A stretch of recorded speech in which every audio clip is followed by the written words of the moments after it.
Hello, can I sit with you? It looks like you're my partner for today's discussion about the book we're reading this month. Thanks.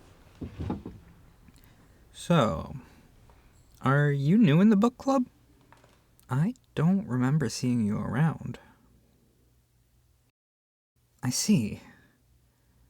Unfortunately for you, you got in the club right in the month we had to read this monstrosity. I swear, we usually read much better books. It's not always like this, but we got some new members with questionable taste for literature recently, and that's why the majority of people voted for this book to be chosen. Of course I didn't vote for this one. Who in their right mind would want to read a book called His Grace, the Duke, is secretly obsessed with me, his lowly orphan maid? It sounds like the title for a very poorly rated anime, honestly. As soon as I read that title, I knew it would be bad. And after finishing the book, I just affirmed to myself what I already knew. It's very, very bad. Oh, come on, you can't be serious. Are you actually asking me what's wrong with it? Everything. For starters, the title. Why the hell would a writer name their first book something like this? I have no idea who the writer is, but I bet they were high when they named this book. And when they wrote the entire thing, too. I don't think it's an eye-catching name, as you say. I just think it's ridiculous. What more? Well, the Duke character is horrible, a complete psychopath, and does cruel things to the protagonist from the beginning to almost the very end of the book. In my opinion, the author also romanticizes him and his actions a lot. Like, yeah, we get it. The Duke is rich and sexy. Stop repeating this every 3 lines. God. And the female protagonist is also so annoying. She just cries, screams, and feels guilty about being attracted to the Duke, and doesn't fight his romantic advances towards her at all. She just accepts. That pisses me off. All right, I know.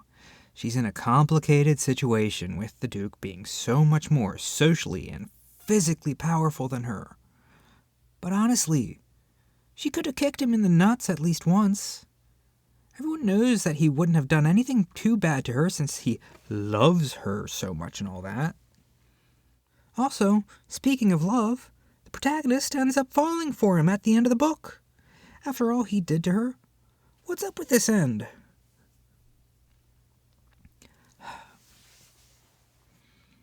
I was hoping for some sort of revenge plot twist, but no. The author just decided to make the protagonist even more insufferable. And I didn't even think that could be possible. Stockholm Syndrome? Well, yes, that makes sense. She already lived there as a maid, but he kept her locked in. She already lived there as a maid, but he kept her locked inside the mansion for months, so he did kind of kidnap her, in a way. And he did manipulate her brilliantly, I have to admit. The one good thing about the book is how well all his plans were architected. The whole thing still pisses me off, though. I hated the Duke, the maid, and all the other horrible characters. The only character that wasn't that bad was the maid's best friend. She was kind of good as comic relief, but then the author went and killed her off. God, I'm getting angry all over again because of this book. Yeah, sure. You could say her death was to cause shock in the readers, but there were other ways to do that, like, I don't know, making the Duke turn into a decent human being. That would be pretty shocking. No, I'm not taking this too seriously. This book really is the worst thing I have ever read in my entire life. I spent the whole last week in a bad mood because I kept thinking about it. Don't tell this to the other club members, but I was considering leaving the club over this book. Seriously. What? What do you mean? I just told you this was the worst book I've ever read. I hated it.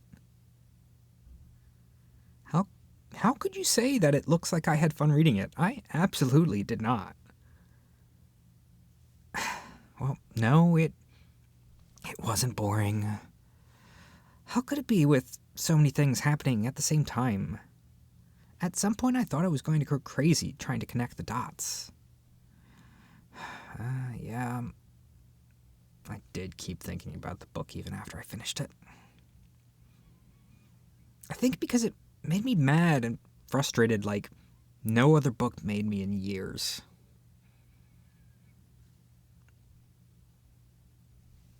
All right, I have to agree.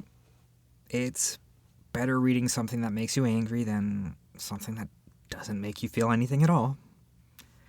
One of the purposes of literature is to transport you to another reality and make you feel all sorts of things, after all.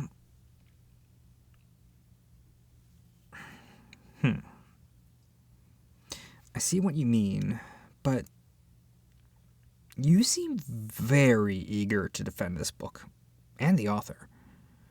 Don't tell me you liked it. Even worse, don't tell me you're actually a fan. Oh, good. I was going to question your sanity if you said you were a fan. Anyway, I've been rambling on and on about how awful this book is and didn't even give you a chance to speak about it. So, what are your thoughts? Wait. Did you just say that this book is a psychological horror?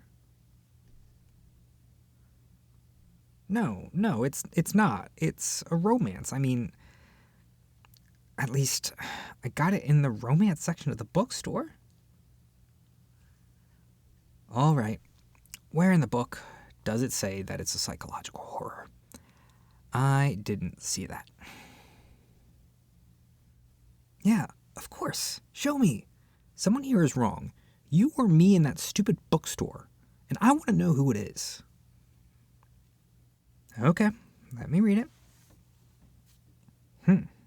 Oh, wow. Okay, it really does say in here the genre of the book, and it definitely doesn't say romance. I can't believe this. Why did the bookstore put this in the romance section? And I even heard some of the members of the club swooning about the Duke. So I really thought this was a dumb TikTok romance type of thing. I feel kind of guilty about everything I said now. Well, if I went into this book with the fact that it's a psychological horror in mind, I probably wouldn't have been so harsh on it. Maybe I could have even liked it. Maybe I should reread it. No, I wasn't fair with my review. I thought it was a bad romance. But the intention of the author was very far from that, so I should give it another chance. Well, you seem very pleased to see I'm willing to give another go at the book. You can admit it now. I already know. That you're a huge fan of this book and of the author. You defended it so much that it was impossible to hide it. You're a fan, aren't you? I knew it. You looked so offended with everything I said about the book. Only a fan would feel that way about it. Right. Or the author. But we both know they're not here. And thank God, because if they listened to me rambling about how much I hated their book only for me to find out I was reading the whole thing thinking it was a romance, I would be so embarrassed. Oh, come on. Don't make fun of me. I might have been at fault for not paying attention, but the bookstore is in the most wrong here. Oh, it's that bookstore right in front of the club, on the other side of the street. Why? You're gonna have a talk with them? An angry fan sure is scary. They're in for some problems by the look in your face. Well, anyway. Thank you for alerting me about my mistake and opening my mind. I actually really liked discussing this book with you. I hope I get you as a partner in the next month as well. This was fun. Of course, you don't need to thank me. That's the decent thing to do. Read it again and review it in a fair way. So, I was wondering if you could give me your number. I want to invite you for some coffee. Maybe we can discuss more about the book once I reread it, and you can tell me more about the author. Since you're a fan, I'm sure you know all about them. Oh, yeah, sure. You can tell me. Okay, noted. And what is your name? I'm so sorry. I didn't even ask before sitting down at the table with you. How funny. Isn't that the author's name? You must be a happy fan for sharing the same name as them. Why are you laughing? You're the author? You're joking, right? Right?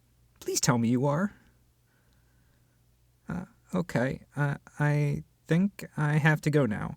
It was a pleasure meeting you, thank you. I mean, I'm sorry. Bye. Shit. Yeah, I'm fine. I'm just being a complete fool in front of you. Again. Look, I'm really sorry for the way I talked about your book, and for the misunderstanding the genre, and for not recognizing you. God, I should just shut up. Really? You're not mad? I see. Well, I'm happy you didn't take anything I said to heart. So, can we still go get coffee together one of these days? I promise there's so much more to me than being a hater. Okay, cool. All right. I should go, so bye now. What's wrong with me today? Yeah, I'm fine. Haha. Anyway, bye for real now. See you around. Gotta go. Gotta go bury myself since I'm dying of embarrassment anyway.